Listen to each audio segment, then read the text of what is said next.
Assalamu alaikum wa rahmatullahi wa barakatuh. May peace and mercy and blessings of Allah be upon you. Welcome to another online lecture from the Australia Light Foundation. Today, inshallah, we will be reading from the 22nd letter from the Risale-i collection authored by Ustad Bediuzzaman Sayyid Nursi. Bismihi wa in min shayyin illa yusabbihu. In his name, and there is nothing but it glorifies him with praise. Bismillah ar-Rahman ar-Rahim. In the name of Allah, the merciful, the compassionate. Verily, the believers are brethren, so reconcile then your brothers. Surah Al-Hujurat, verse 10. Repel evil with what is better than it. Then the one between whom and yourself enmity prevails will become like your friend and intimate. Surah Al-Fusilat, verse 34. Those who suppress their anger and forgive people, verily Allah loves those who do good. Surah Al-Imran, verse 134. Dispute and discord among the believers, and partisanship, obstinacy and envy, leading to rancor and enmity among them, and repugnant and vile are harmful and sinful. But a combined testimony of the wisdom and the supreme humanity that is Islam for personal, social and spiritual life. They are in short poison for the life of man. We will set forth 6 of the numerous aspects of this truth. The first aspect. They are sinful in the view of truth. O unjust man, nurturing rancor and enmity against a believer.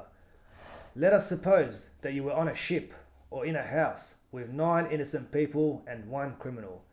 If someone were to try to make the ship sink or to set the house on fire because of that criminal, you know how great a sinner he would be. You would cry out to the heavens against his sinfulness. Even if there were 1 innocent man and 9 criminals aboard the ship, it will be against all rules of justice to sink it. So too, if there are in the person of a believer who may be compared to a dominical dwelling, a divine ship, not 9 but as many as 20 innocent attributes such as Iman, Islam and neighborliness, and if you then nurture rancor and enmity against him on account of 1 criminal attribute that harms and displeases you, attempting or desiring the sinking of his being, the burning of his house, then you too will be a criminal guilty of a great atrocity. The second aspect.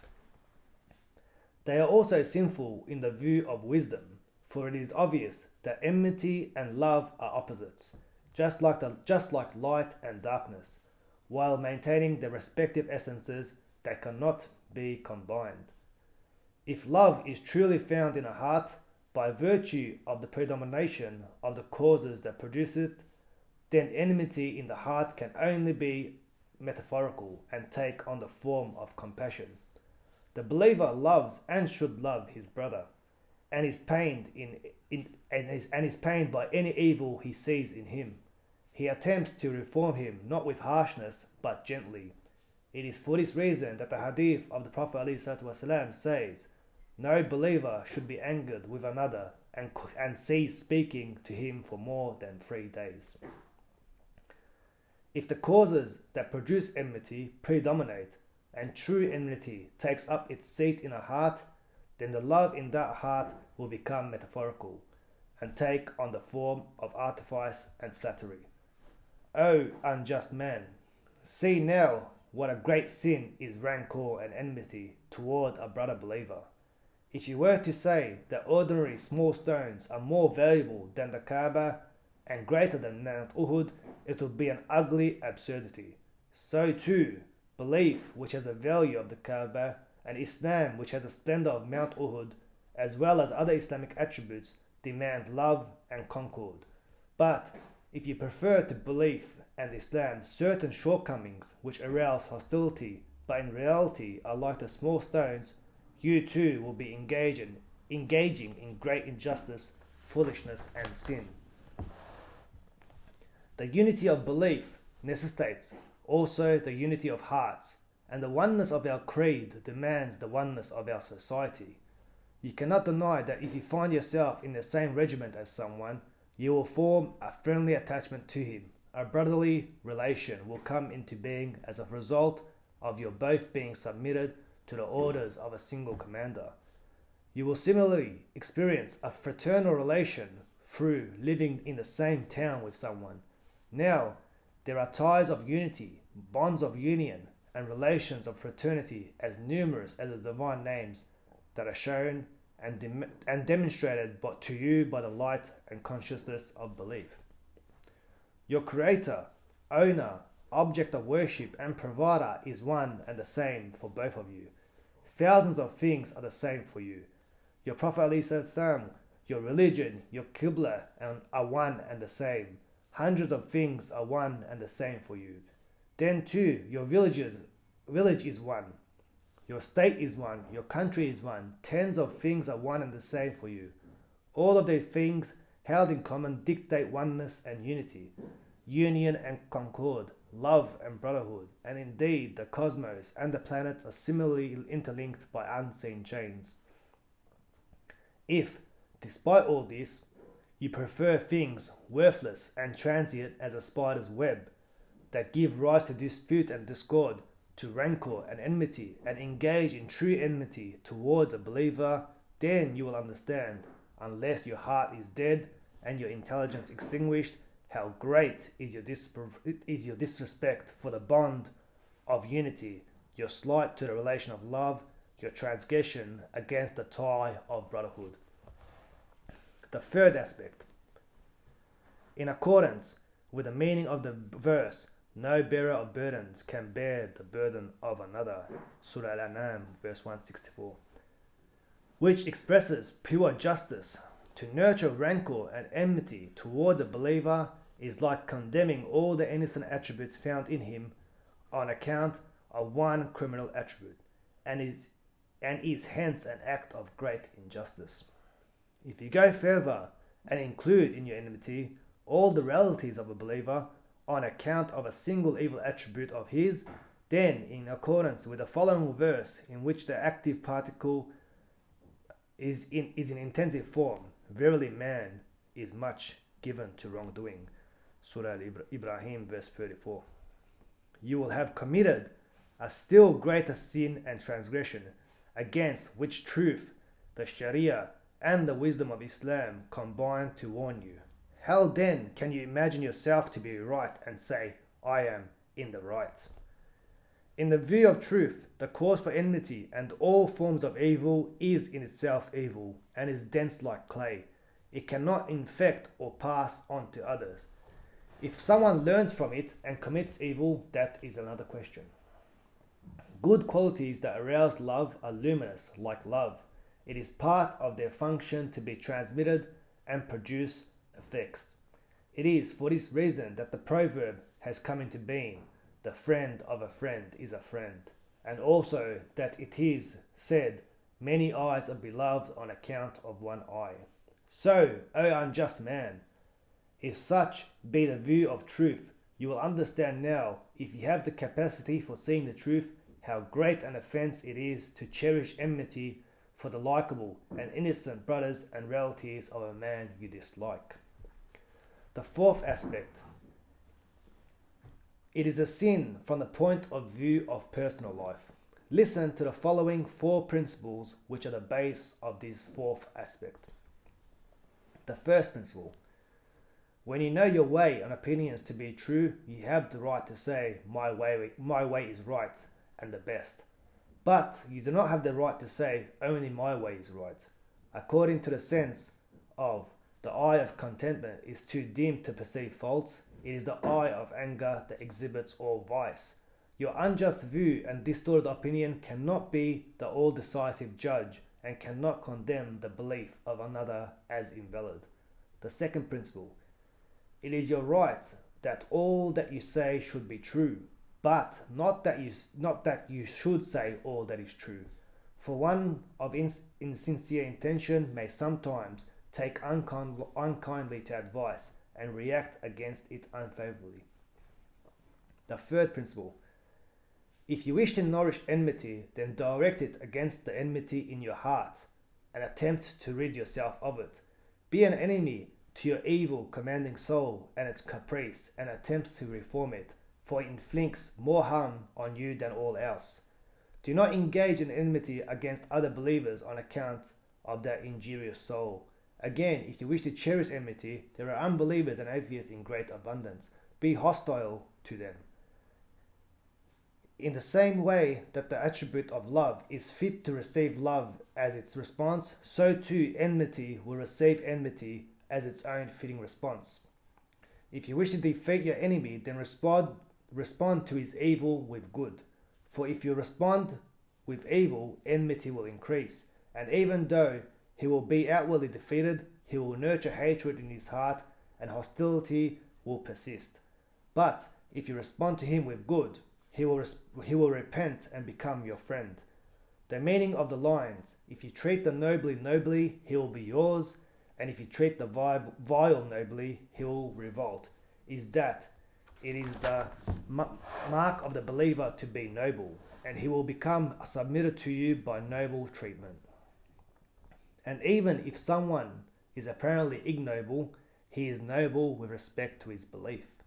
It often happens that if you tell an evil man, you are good, he will become good. And if you tell a good man, you are bad, he will become bad. Hearken, therefore, to these sacred principles of the Quran, for happiness and safety are to be found in them. Surah Al-Furqan, verse 32. If they pass by futility, they pass by it in honorable disdain. And Surah Al-Takabun, verse 14. If you forgive, pardon, and relent, verily Allah is all relenting, merciful. The fourth principle. Those who cherish rancor and enmity transgress against their own souls, their brother believer, and divine mercy. For such a person condemns his soul to painful torment with his rancor and enmity.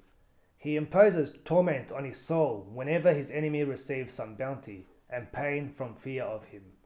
If his enmity arises from envy, then it is the most severe form of torment. For envy, in the first place, consumes and destroys the envier, and its harm for the one envied is either slight or non-existent. The cure for envy. Let the envious reflect on the ultimate fate of those things that arouse his enmity. Then he will understand that the beauty, strength, rank, and wealth possessed by his rival are transient and temporary. Their benefit is slight, and the anxiety they cause is great. If it is a question of personal qualities that will gain him reward in the hereafter, they cannot be an object of envy.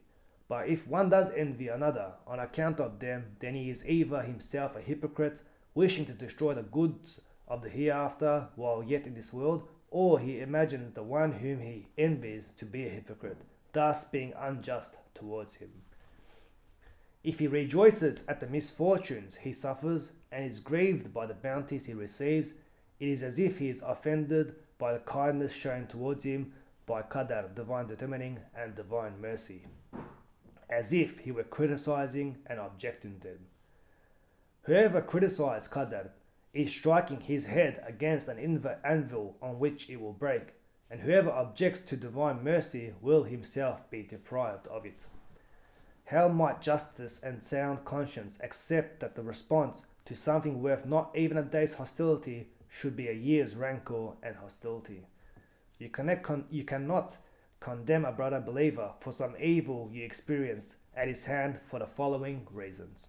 Firstly, Qadar, divine determining, has a certain share of responsibility. It is necessary to deduct that share from the total and respond to it with the contentment and satisfaction. Secondly, the share of the soul and Satan should be also deducted, and one should pity the man for having been overcome by his soul and await his repentance instead of becoming his enemy. Thirdly, look at a defect in your own soul that you do not see or do not wish to see. Deduct a share for that too. As for the small share which then remains, if you respond with forgiveness, pardon, and magnanimity in such a way as to conquer your enemy swiftly and safely, then you will have escaped all sin and harm. But if, like some drunken and crazed person who buys up fragments of glass and ice as if they were diamonds, you respond to worthless, transient, temporary, and insignificant happenings of this world with violent enmity, permanent rancor, and perpetual hostility, as if you were going to remain in the world with your enemy for all eternity, it will be extreme transgression, sinfulness, drunkenness, and lunacy. If then you love yourself, do not permit this harmful hostility and desire for revenge, so harmful for personal life, to enter your heart. If it has entered your heart, do not listen to what it says. Hear what truth-seeing Hafiz of Shiraz says. The world is not a commodity worth arguing over. If it is worthless, since it is transient and passing. If this is true of the world, then it is clear how worthless and insignificant are the petty affairs of the world.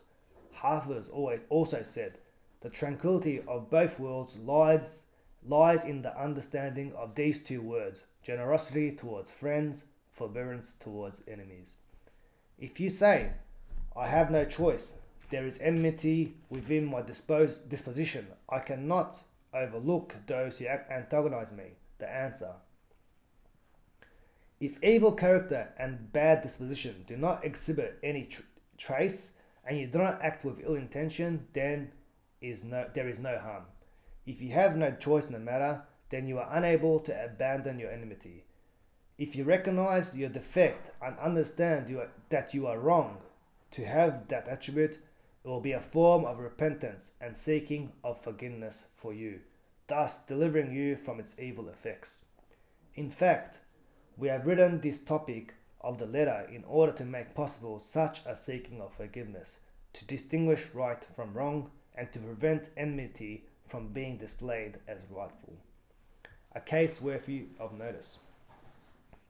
I once saw, as a result of biased partisanship, a pious scholar of religion going so far in his condemnation of another scholar with whose political opinions he disagreed as to imply that he was an unbeliever. He also praised with respect a dissembler who shared his own opinions. I was appalled at these evil results of political involvement. I said, A'udhu billahi min shaitan wa siyasa. I take refuge with Allah from Satan and politics, and from that time on withdrew from politics. The fifth aspect. Obstinacy and partisanship are extremely harmful in social life. If it is said, there is a hadith which says, difference among my people is an instance of divine mercy, and difference requires partisanship. The sickness of partisanship also delivers the oppressed common people from the oppressor elite. For if the elite of a town or village join together, they will destroy the oppressed common people. If there is a partisanship, the oppressed may seek refuge with one of the parties and thus save himself. It is also from the confrontation of opinions and the contradiction of views that truth becomes apparent in its full measure. The answer. To the first part of the question, we say, the difference intended in the hadith is a positive difference. That is, each party strives to promote and diffuse its own belief. It does not seek to tear down and destroy that of the other, but rather to improve and reform it.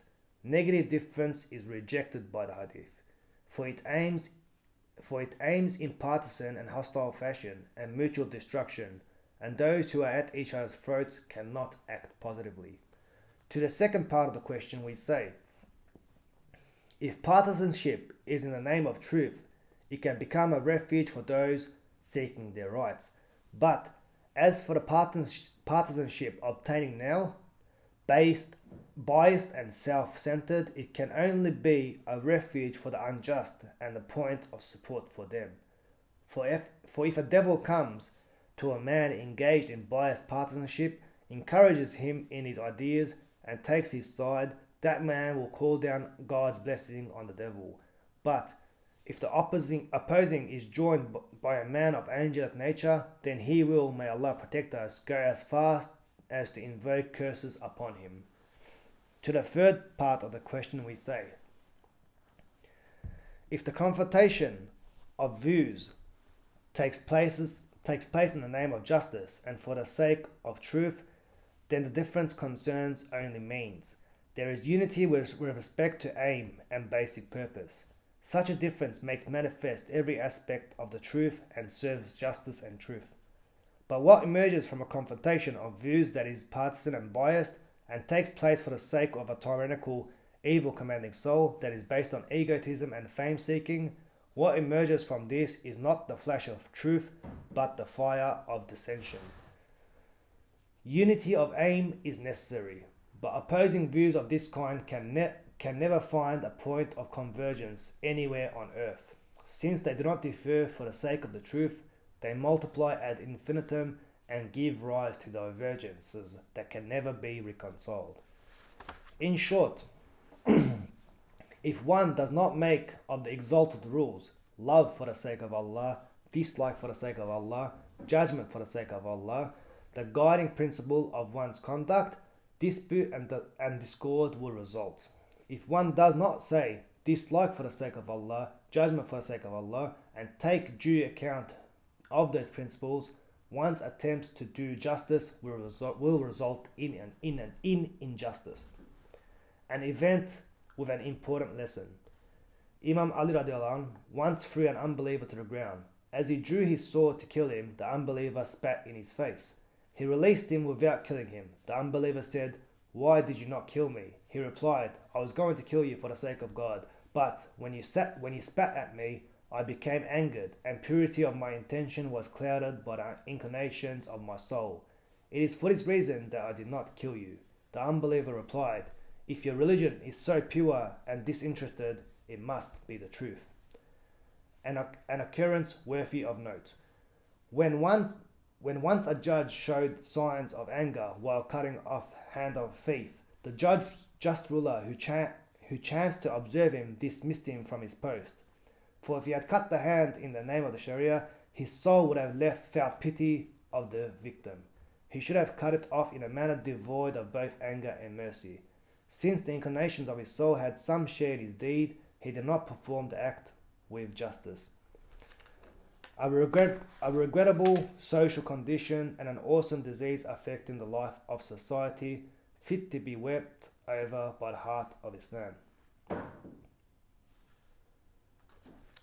Inshallah, that goes on to another topic. We'll end the lecture here. Al-Fatiha.